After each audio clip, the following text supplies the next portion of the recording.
Vex, spelled VEXX, is a game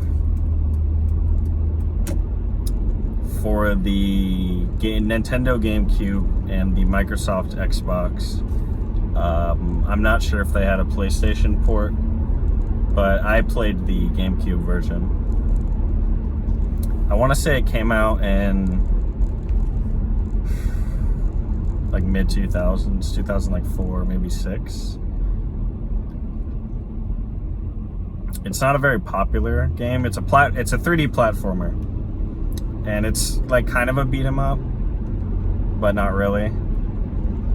It's mainly just a 3D platformer that plays really, really well for its time. But it was in a generation of video games where every game studio wanted to have a mascot, like your Sonic, your Mario, your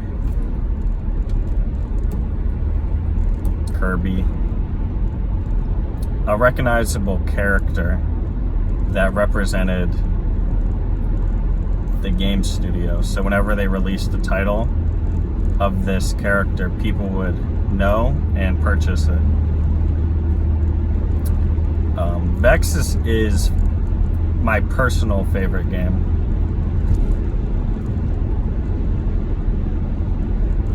It's a game where you play as, I'm not sure what they're called. They're people, but they're like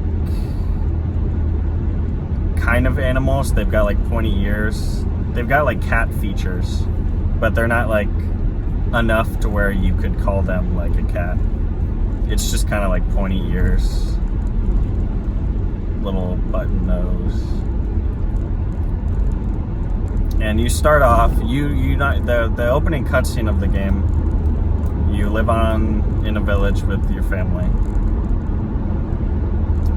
and you have a good life with your father, your grandfather, and these space pirates come and murder everybody. They enslave everybody and then murder everybody. And you're stricken about your father figure's death, and you're enslaved, and they take you away to their space pirate land, and you're on the boat, and you go into the underdeck. You sneak into their boat when they're enjoying their winnings, the space pirates, and you find these legendary artifacts. They're like big gauntlets. They're claw gauntlets. And you take them, and then with them you escape. And then you wake up after doing a tutorial level that I hate doing every time I replay the game. You wake up in a crypt, and there's 4 paintings all around you. 3 of the paintings are, well, all the paintings represent the forms you can take in the game, but they're basically all useless aside from the magma painting on the far right towards the entrance. If you jump into the fire, it'll shoot you up onto the top of the crypt, and you enter a small portal, and it'll put you in the painting, and then you collect an emblem that you'll need to complete the game. And before that though, upon waking up, there's a elderly gentleman who appears to be a part of your race, and he speaks to you, and he tells you what you need to do. You need to go and collect hearts. And they look like real hearts. And they're scattered. There's like 12 of them. There's like, I want to say 12 worlds and about 12 hearts in each world. There might be 10 worlds, but there's about 12 hearts. And they're scattered around, and you have to do miscellaneous tasks. Like the very first heart You literally just have to scale the mountain. There's a mountain in the middle, and you have to scale it. Get to the top, there's the heart, you grab it. And every time you get a heart, it puts you back into this hub that is basically it's just this little hub where there's 12 gates, and then there's a portal in the middle of that. You can't go in just yet. Every gate has a number on it, which is the number of hearts you need to get to enter the gate. So I think obviously the first one you unlock automatically. The second one is 2, something really small, and then it's like 5, 12, 36, 48, and it keeps going up until I think the final one is like 80. It's either like 78 or 82. And so the first place is like this ancient island with a mountain, and the second heart you can get, well, the most apparent second heart you can get, you can do any of the hearts in order as you find them. The second most obvious one is there's a giant sumo wrestler on the top of the other side of the mountain, and you fight him in a 3-round out of bounds. You have to knock him out of bounds battle, and you beat him 3 times in a row, and you get the heart.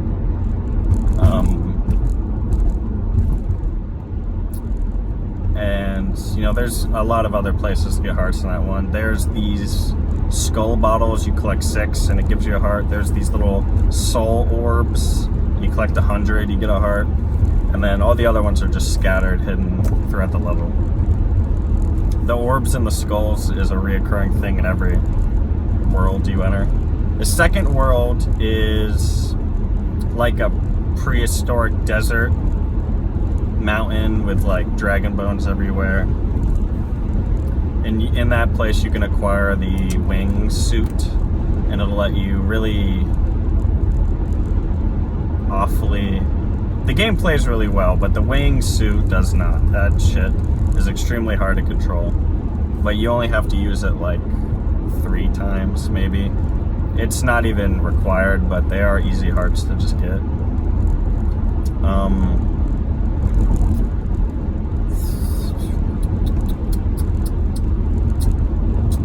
The third one, my favorite, the third world, is basically you're tiny and you enter what appears to be a giant home. It's just you're in a house, and all the furniture is massive, and there's this dog on the floor, and if you jump down to the floor, the dog will eat you and kill you. So you have to not fall and stay on all the furniture. And there's like a little video game you can play of Icebreaker, and there's some fish, there's a big chandelier you can jump on. Once you scale up to it, there's a clock you can go in. There's a little clock area that's got a bunch of gears you can go through. The fourth area is like a watery swamp. It's like a swampy area, like a Mayan temple swampy area, very Aztec. I hate it, but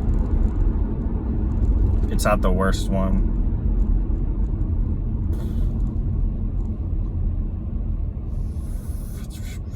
The fifth one is another desert area, except there's small islands everywhere, and there's a mummy. There's a big mummy you can fight. No, it's not. That's the one after this one. The one I'm thinking, the next one is a giant dome of water, and you enter and there's a hole, and you jump in the hole, and then you swim down, and there's a giant dome with 3 other holes that you can go up, and there's other parts of the map that are above water, and there's 3 water buildings, and each of them are different. One of them you fight the sumo again, but he's stronger, and the area gets smaller every time you win. The second one is a place you have to scale. The third one, I forgot. But there's a giant leviathan that just swims around, and he doesn't try and hurt you or anything. He just swims around. He's really fat, and if you go in front of his face, he'll eat you. And inside of his stomach, there's pirates, just like some goofy pirates. And there's a treasure chest, and if there's a code you have to put in. If you don't know the code, they kick you out. But if you read the instruction manual that comes with the game, and you go to the character explanation, if you go to the pirates, it'll actually tell you the code, and inside there's a heart, obviously. And then the world after that is the desert one. And at night, the monsters get harder, and it's also dark, but there's like these time things in every one of the worlds. You can just turn it to day again, but if you can't find it, you just gotta deal with it.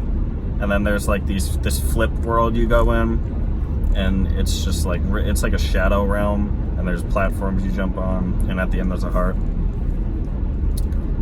And after that world, there's another Mayan area, like Aztec-y Mayan kind of area, that's not fucking terrible to be in. It's kind of like more of a jungle this time, and there's a large body of water. There's a mountain you can scale with a waterfall. It's really nice. And then after that, there's an ice level. It's snowing. It's icy. It's a pretty rough level to be in, but it's got some good perks. And then the last level is like a shadow level. That's fucking just awful. It's the worst one. By that time, you don't even need to do all of it. Unless you want 100% the game, you don't even need to. You get like 2, maybe 3 in there. It's just a terrible level to be in. It's always dark. Can't tell. You can't see. It's really easy to fall off. There's no like real floor. It's kind of just like really compact bridges to walk through, and there's enemies. They're really strong enemies. It's terrible. And then once you collected enough hearts, you go to the center portal.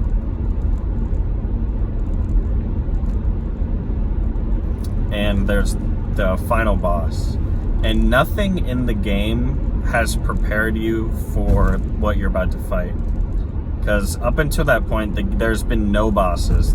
Even the sumo and the mummy, they weren't bosses. They were just more. They were basically just more puzzles. They didn't have health. You did a puzzle and you won. This boss has health, and you have to fight these little creatures, and you don't have anything to restore your health. You just have to hope you beat his ass enough to win. And the difficulty spike for this final boss is insane. This part of the game sucks. Everything else about that game is a lot of fun. Once you get the platforming down, it's a lot of fun to jump around. There's a lot of different mechanics you can use to scale walls and to get through areas. There's the regular jump, and then there's you can kick in the air and it'll stop your momentum, which is extremely useful. There's obviously a wall jump. When you scale walls, you can jump and it'll shoot you higher. There's a somersault jump, which is higher, but you can't kick after. And then there's also you shoot a energy ball at the floor, and it'll also stop your momentum. It'll push you up a little bit. There's a little hook throw up. You kind of like slide into them and jump up. There's the basic claw attack. But the most important one of all is the kick in the air, because it not only stops the momentum of your jump, it will also push you forward while you're doing it. And it's extremely helpful and useful. And if you don't, it's really easy to understand and use, but if you don't, the game is a lot harder than it needs to be. And there's also a power jump. You fly forward.